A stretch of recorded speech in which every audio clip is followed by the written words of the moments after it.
आज 20 सालों बाद रमेश अपनी दुल्हन नैना के साथ अपने गांव के अपने पुराने घर आता है। सभी लोग बहुत खुश थे। रूपा भी अपनी बहू का स्वागत करने में लगी थी। पर ये क्या, रूपा जैसे ही अपनी बहू की आरती उतारने जाती है, अचानक से तेज हवाएं चलने लगती है। घर की लाइट चली जाती है और आरती का थाल का दीपक बुझ जाता है। माँ, ये सब क्या हो रहा है? अचानक से ये मौसम कैसे बदल गया? अरे बेटा, ये गांव है। गांव में अक्सर ऐसा ही होता है। किसी भी वक्त मौसम बदल जाता है और कभी भी लाइट चली जाती है। दीपाली बेटा, किचन से मोमबत्तियां तो ले आ। रूपा के कहने पर दीपाली किचन में मोमबत्ती लेने जाती है।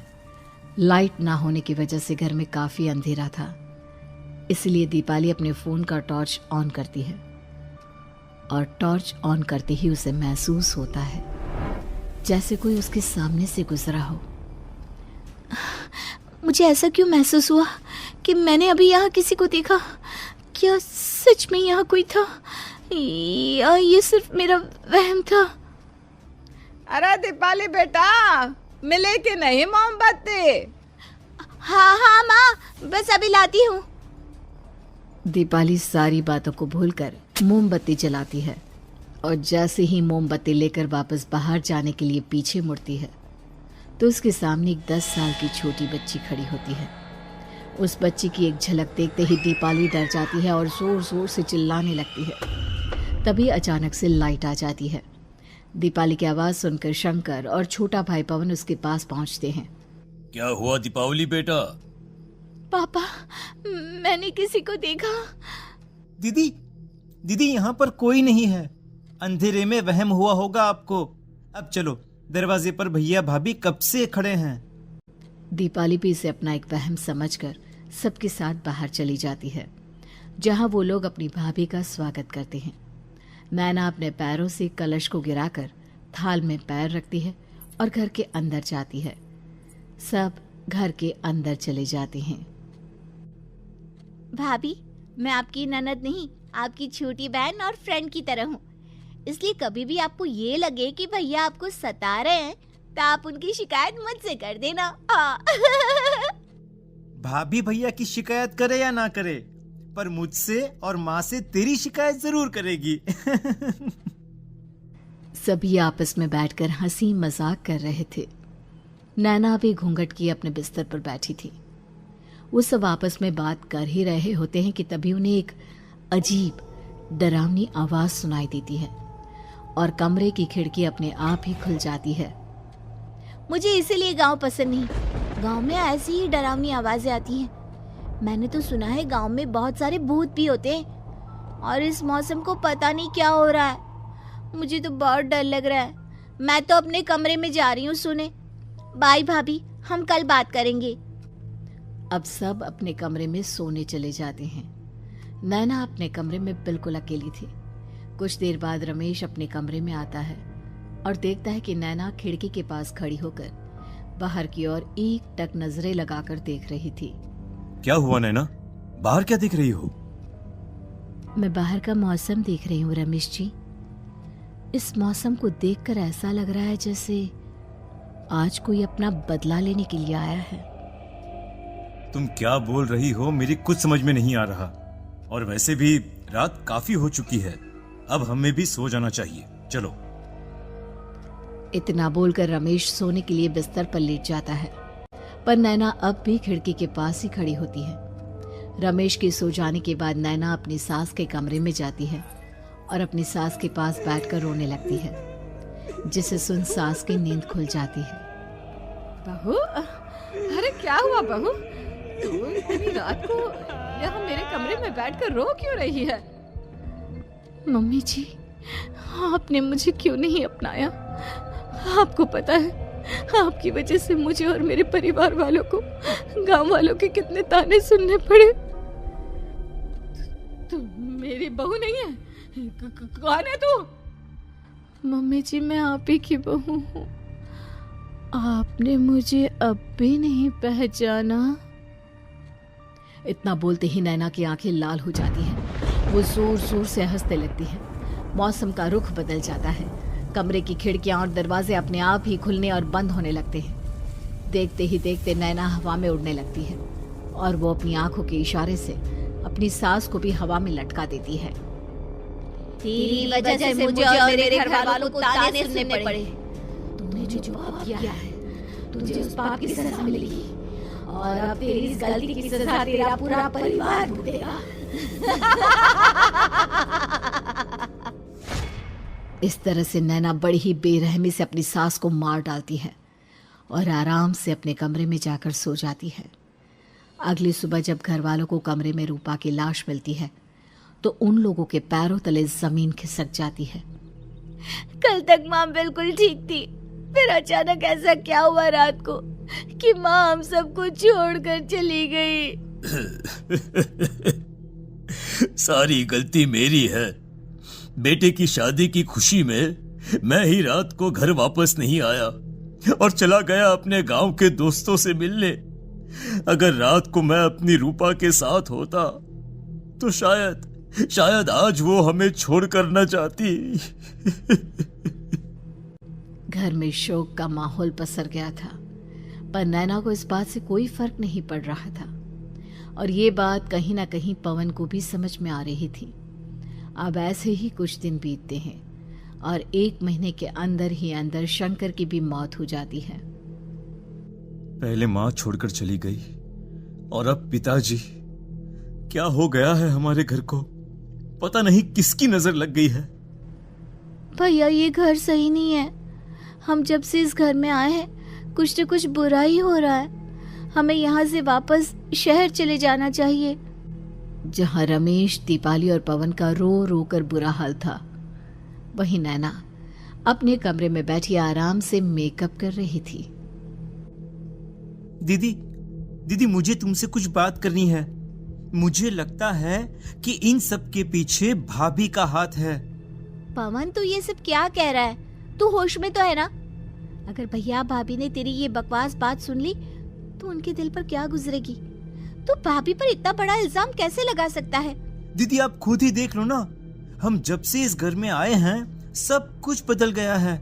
शादी से पहले नैना भाभी ऐसी बिल्कुल नहीं थी, पर अब वो किसी से बात नहीं करती, ज्यादातर अकेले अपने कमरे में ही रहती है और कभी उनसे बात करो भी तो न जाने कैसी अजीबोगरीब तरह की बातें करने लगती हैं। तू पागल हो गया है? आप समझती क्यों नहीं है दीदी? देखो ना, हमारे घर में मौत का सिलसिला शुरू हो गया है, पर भाभी को कोई फर्क नहीं पड़ रहा। वो अभी भी मेकअप कर रही हैं, आराम से खाना खा रही हैं। और दीदी आपको पता है, जिस रात माँ की मौत हुई थी ना, उस रात मैंने भाभी को माँ के कमरे में जाते हुए देखा था। पवन की बातें सुन अब दीपाली के मन में भी शक पैदा होने लगता है और वो इस बारे में रमेश से बात करती है।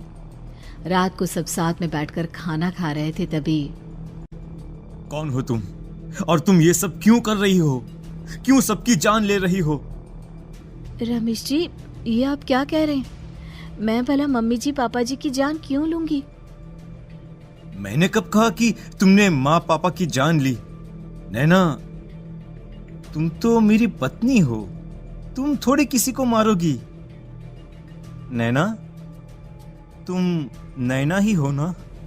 रमेश की ये बात सुनते ही नैना खाना छोड़कर गुस्से में सबको देखने लगती है। नैना की गुस्से भरी आंख को देखकर तीनों भाई बहन डर जाते हैं। तभी नैना जोर जोर से हंसने लगती है। मैं ही तो हूँ, आपकी पत्नी गौरी। गौरी का नाम सुनते ही रमेश के होश उड़ जाते हैं। आखिर कौन है ये गौरी? क्या है इस घर और घर वालों का राज?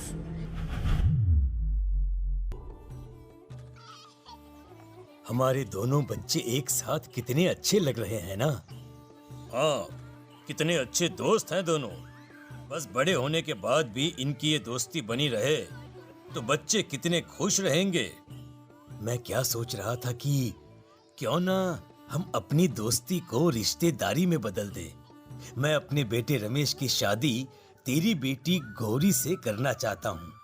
इस तरह हमारे बच्चे भी हमेशा साथ रहेंगे और हमारी दोस्ती भी रिश्तेदारी में बदल जाएगी।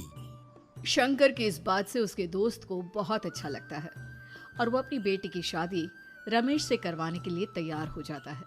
बहुत जल्द दोनों परिवार मिलकर बचपन में ही रमेश और गौरी की शादी करा देते हैं।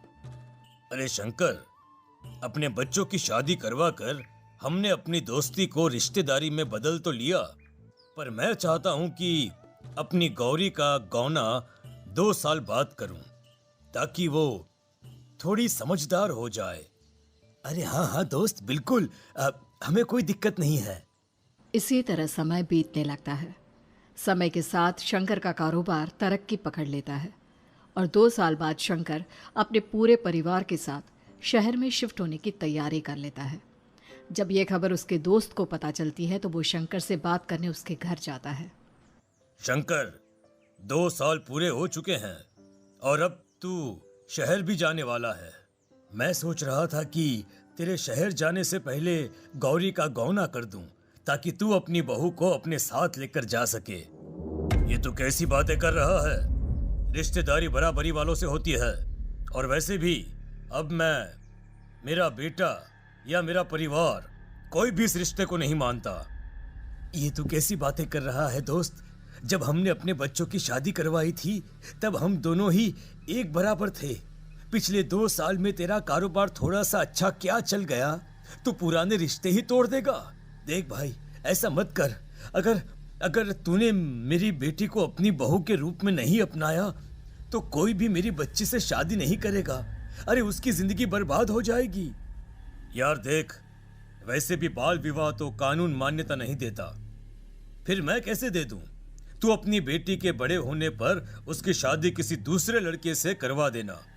वैसे भी तब तक ना उसे और ना ही गांव वालों को ये बात याद रहेगी। मेरे बेटे को बख्श दे मेरे भाई। इस तरह से शंकर अपने दोस्त के परिवार और गौरी को गांव वालों के ताने सुनने और जिल्लत से भरी जिंदगी जीने के लिए छोड़ अपने परिवार वालों के साथ शहर चला जाता है। अरे इनकी गौरी में ही कोई दोष होगा, तभी तो लड़के वालों ने इनकी बेटी को अपनी बहू के रूप में नहीं अपनाया और उसको यहाँ छोड़कर शहर चले गए। अब कौन थामेगा ऐसी लड़की का हाथ? अरे पता नहीं कैसा आदमी है जो गांव वालों के इतने ताने सुनकर भी सर उठाकर गांव में चल रहा है। अरे अगर मेरी बेटी के साथ ऐसा हुआ होता ना तो मैं तो शर्म के मारे मर ही जाता। हाँ, दिन रात लोगों की नजरों में अपने लिए ग्रहण देख और सबके ताने सुन सुन अब गौरी के पिता हिम्मत हारने लगते हैं और एक रात गौरी के माता पिता खुदकुशी कर लेते हैं। ये सदमा गौरी भी सहन नहीं कर पाती और उसकी भी मृत्यु हो जाती है। तुम्हारे परिवार की वजह से हम लोगों ने अपनी इज्जत और जान गंवाई। इसका बदला तो तुम्हें चुकाना पड़ेगा, वो भी अपनी जान देकर। हंसते हुए अब नैना हवा में उड़ने लगती है। नैना अब पूरी तरह से बदल चुकी थी। गौरी की आत्मा उसके शरीर पर हावी हो चुकी थी। उसकी आंखें सफेद, पैर उल्टे, चेहरा काला और बाल बिखर गए थे। अब गौरी अपनी शैतानी शक्तियों से घर के हर कोने को अपने काबू में कर लेती है और सीधी दीवार पर जाकर चिपक जाती है। मुझे अपना बदला चाहिए। बदला लूंगी मैं तुम सबको खत्म कर दूंगी। गौरी इतनी तेज चिल्ला रही होती है कि उसकी आवाज से घर के सारे कांच टूट जाते हैं। सामान इधर उधर गिरने लगता है और ये सब देखकर तीनों भाई बहन के होश उड़ जाते हैं। बचाओ, भागो। उन तीनों को अपनी जान बचाने के लिए यहाँ से वहां भागता देख गौरी जोर जोर से हंसने लगती है। तभी दीपाली घर से बाहर निकलने लगती है, जिसे देख गौरी गुस्से में अपनी शक्तियों से तुरंत घर का दरवाजा बंद कर दीपाली को हवा में उड़ा देती है। बाहर भागेगी, मुझसे बचकर भागना चाहती है? कोई नहीं बचेगा, आज तुम सब मरने वाले हो। अचानक घर में भूतिया आवाजें गूंजने लगती है, तेज हवाएं चलने लगती हैं। सोफा, टेबल, कुर्सी सब हवा में उड़ने लगता है। ये सब देखकर रमेश, दीपाली और पवन की रूह कांप जाती है। घर में ये सब होते हुए और अपनी बहन को हवा में उड़ते हुए देख रमेश और पवन को भी समझ में नहीं आ रहा था कि वो क्या करे, कैसे अपनी जान बचाए। इतने में गौरी अपनी आंखें दीपाली की तरफ करती है और अपनी शैतानी शक्तियों से उसका गला दबाने लगती है। देखने का बहुत शौक है ना, अब मैं तुझे इस दुनिया से ही भगा दूंगी। इतना बोलकर गौरी दीपाली को उठाकर फेंक देती है और दीपाली दीवार से टकराकर नीचे गिर जाती है। दीपाली के पूरे शरीर में चोट के निशान होते हैं और वो उठ भी नहीं पाती। दोनों भाई भागते हुए अपनी बहन के पास जाते हैं। ये तो बस शुरुआत है, मैं तुम तीनों को तड़पा कर मारूंगी। अरे अरे, पर हमने क्या किया है? हम तीनों भाई बहन तो निर्दोष हैं। गलती तो हमारे माता पिता ने की थी और उन्हें तुम पहले ही मार चुकी हो, फिर हमारे पीछे क्यों पड़ी हो? पवन के इतना बोलते ही गौरी एक हवा के झोंके की तरह उसके पास आती है और उसका गला पकड़कर उसे हवा में उठा देती है और रमेश को गुस्से भरी नजरों से देखती है।